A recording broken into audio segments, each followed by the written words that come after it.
കുറേ ആയിട്ട് വിചാരിക്കുന്നതാണ് ഒരു വിഷൻ ബോർഡ് ഉണ്ടാക്കണം എന്നുള്ളത്. സാധാരണ എല്ലാവരും വിഷൻ ബോർഡൊക്കെ ഉണ്ടാക്കുക ഒരു ഇയർ സ്റ്റാർട്ട് ചെയ്യുമ്പോഴായിരിക്കും. ഒരു ന്യൂ ഇയർ റെസൊല്യൂഷനൊക്കെ പോലെ ചെയ്യുന്നവർക്ക് ഇപ്പോഴാണ് ഇതിനുള്ള ബോധമൊക്കെ വന്നത്. അപ്പോൾ നേരെ നമുക്ക് കാര്യത്തിലേക്ക് കടക്കാം. ഈ വിഷൻ ബോർഡ് എന്ന് പറയുമ്പോൾ എല്ലാവരും വിചാരിക്കും ഇതിപ്പോൾ എന്താണെന്നുള്ളത്.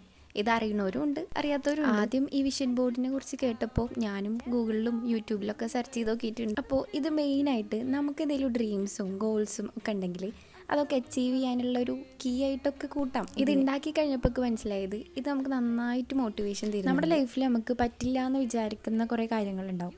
അപ്പോൾ അതൊക്കെ ഒന്ന് അച്ചീവ് ചെയ്യാൻ വേണ്ടിയിട്ടുള്ള ഒരു മോട്ടിവേഷൻ കൂടിയാണിത്. അങ്ങനെ ഞാൻ പിൻട്രസ്റ്റിലൊക്കെ തപ്പി പിടിച്ചിട്ട് കുറേ പിക്ചേഴ്സൊക്കെ കളക്ട് ചെയ്ത് ഇതൊക്കെ എൻ്റെ ആഗ്രഹങ്ങളും ലക്ഷ്യങ്ങളൊക്കെ ആണോ എന്ന് ചോദിച്ചാൽ ചെറുതായിട്ടൊക്കെ. അപ്പോൾ ഇതിന് വേണ്ടിയിട്ട് ഞാൻ കുറേ പിക്ചേഴ്സ് ഇതുപോലെ പോളറോയിഡ്സ് ആക്കിയിട്ട് പ്രിൻ്റ് എടുത്തിട്ടുണ്ട്.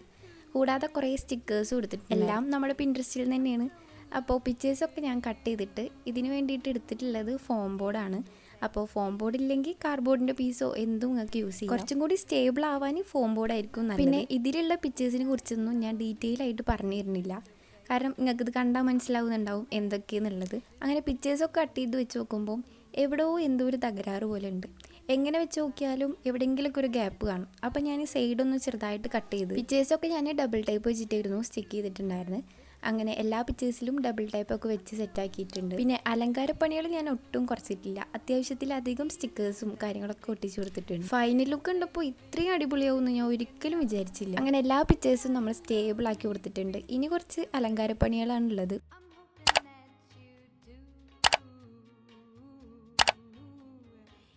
അങ്ങനെ അറ്റ് ലാസ്റ്റ് നമ്മളെ വിഷൻ ബോർഡ് ഇവിടെ സെറ്റ് ആയിട്ട് ഇത് കണ്ടാൽ ആർക്കാടാ മോട്ടിവേറ്റ് ആവാതിരിക്കുക. ഇനി നെക്സ്റ്റ് പരിപാടി ഇത് എവിടെ വെക്കും എന്നുള്ളതാണ്. നമുക്കിത് എപ്പോഴും കാണാൻ പറ്റുന്ന ഒരു സ്ഥലത്തായിരിക്കണം നമ്മളിത് വെക്കണം. എന്നാലല്ലേ നമുക്ക് ആ ഒരു ഇതുണ്ട് വരുള്ളൂ. റൂമൊക്കെ പെയിന്റ് അടിച്ചുകൊണ്ട് തന്നെ എനിക്കിതിനെ വാളിലൊട്ടിക്കാൻ അങ്ങോട്ട് മനസ്സ് വരുന്നില്ല. അങ്ങനെ കുറേ നേരം ആലോചിച്ചതിന് ശേഷം ഞാനൊരു തീരുമാനം എടുത്തു. എന്തായാലും നമ്മളൊരു റൂം മേക്ക് ഓവർ പ്ലാൻ ചെയ്യുന്നുണ്ട്. റൂം മേക്ക് ഓവറൊക്കെ സെറ്റായാൽ ഇതിനൊരു കറക്റ്റ് പ്ലേസും കിട്ടും. അപ്പോൾ ഈ ഒരു വിഷൻ ബോർഡ് ഇഷ്ടമായാൽ എന്തായാലും കമൻറ്റ് ചെയ്യുക. എനിക്കെന്തായാലും നല്ല രീതിക്ക് ഇഷ്ടമായിട്ടുണ്ട്. ആദ്യമായിട്ടാണ് ഞാനൊരു സാധനം ഉണ്ടാക്കിയിട്ട് ഇത്രയും സാറ്റിസ്ഫൈഡ് ആവും. അപ്പോൾ നിങ്ങളൊരു വിഷൻ ബോർഡൊക്കെ ഉണ്ടാക്കിയിട്ട് നിങ്ങളുടെ ഡ്രീംസൊക്കെ ഒന്ന് അച്ചീവ് ചെയ്യും. നടക്കോ ഇല്ലയെന്ന് അറിയില്ലെങ്കിലും ചെറുതായിട്ടൊരു ഹോപ്പ് ഉണ്ടാവുമല്ലോ.